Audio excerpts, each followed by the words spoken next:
We're just coming off talking to Thomas Dimitroff, Jay, so we'll start with the Falcons. Wait, Mike, before we even go any further.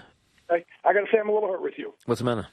Why have I never gotten a bro hug from you? I thought we were more special than that. I don't even remember that time. That shows you how meaningful it was. I can't even remember when it happened, so it must have been a long time ago. But that's what was brought up. I guess A-Rod hugged me one time in spring training. I guess I can't remember the last time I saw him anywhere, but except on the field. You're cuddly. Yeah, that's it. So I guess I couldn't even remember when it happened, to be honest with you. But let's get to Dimitroff. More importantly, the Falcons were still in it, but more importantly, he said two things. One, Gonzalez is going nowhere, and two, he does not think there's going to be a lot of trades. No, I don't think there's going to be a lot of trades either. And look, I'm constantly calling these GMs about who's being shopped, and there's really nobody being shopped. And more than anything, you hear these ridiculous trade rumors, the Adrian Peterson ones, and they're garbage. They're nothing but garbage. And the reason why I think these trades are difficult, because they happen so quickly, and a lot of teams back off. One, you got to really quickly try and get it where you can get it all under the cap. Number two, how they're going to fit into your scheme immediately. How much can this guy retain? It's a big deal to have a trade, and what happens is, because it's such short time between this game and when the trade deadline is, there's not a lot of time. I will say this, and here's something that nobody in the world knows, okay? Go ahead. Is Tony Gonzalez. You talked about Tony Gonzalez. I'm telling you, the Kansas City Chiefs had a deal done with the Philadelphia Eagles and the Green Bay Packers, okay, to trade Tony Gonzalez before they traded him, but before he went to the Falcons that offseason, during the year. And it came down as about I'm going to say it was about 25 minutes before the trade deadline. And, I mean, it was agreed upon. It was a third-round pick plus a player, and it was really going to be Tony was going to have to pick which team, and he was all for it. It was either the Packers or the Eagles. Again, Andy Reid had sold it. Mike McCarthy had sold it. And at the 11th hour, Carl Peterson says, yeah, you know what? Asked him for a 2 instead of a 3. And it had been done. And Tony thought he was gone. And the world has no idea that this actually happened. All right? So he thought he was gone. When he found, I called him. I said, hey, dude, it didn't happen. Carl pulled the old switcheroo. And I'm telling you, Tony went ballistic. He was so angry. It had just gotten to a bad point there already in Kansas City with him, with how they had been. And he went beyond ballistic. He said, pull your pen out. I want to do a story with you right now. I'm Carl Peterson. I said, hey, calm down. You're going to regret whatever you say.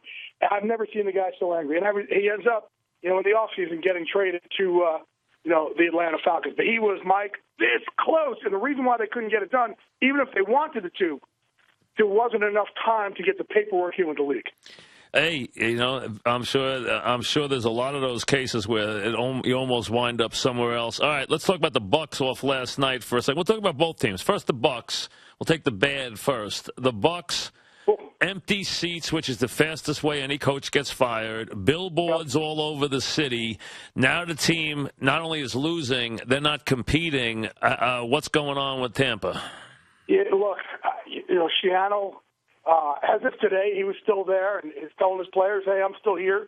I always think it's a bad idea to fire your coach, and you and I have talked about this, to fire your coach in season. I think unless he loses the room. Unless he loses he's a distraction. Right. Unless he's a distraction. Right. If he's a distraction, I hear you. Okay, that's it. It's time to move on. Is he a distraction? Yes, I think he's gotten to the point where it's a distraction. Does he know he's gone? Is it over? It's not right now. Will it be over? Yeah. I mean, I will say this. The Glazers love the guy. They love him. And when the whole Josh Freeman thing was going on, even they were calling people around going, our coach can't be this, but it's not this, is it? And they really thought that he was getting the bad rap in the Josh Freeman thing, even though half the garbage that was out there was coming from inside those walls. So do I think, and Mike, it also goes back to my other thing is I just think it's a bad idea to hire college head coaches who come in and treat guys.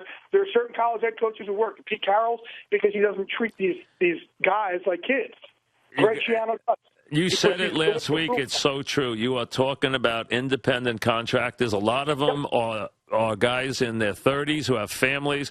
They're businessmen, and they expect to be treated like businessmen. 53 individual Totally agree. You got a couple of kids, you got a lot of businessmen, and that's the way it's got to be done. And if it gets off on the wrong foot, if you're a college guy, you got a very short window to win them over, and clearly that hasn't happened. Now, conversely, the Panthers have now turned it around under Ron Rivera. They have now turned it around. They look pretty good.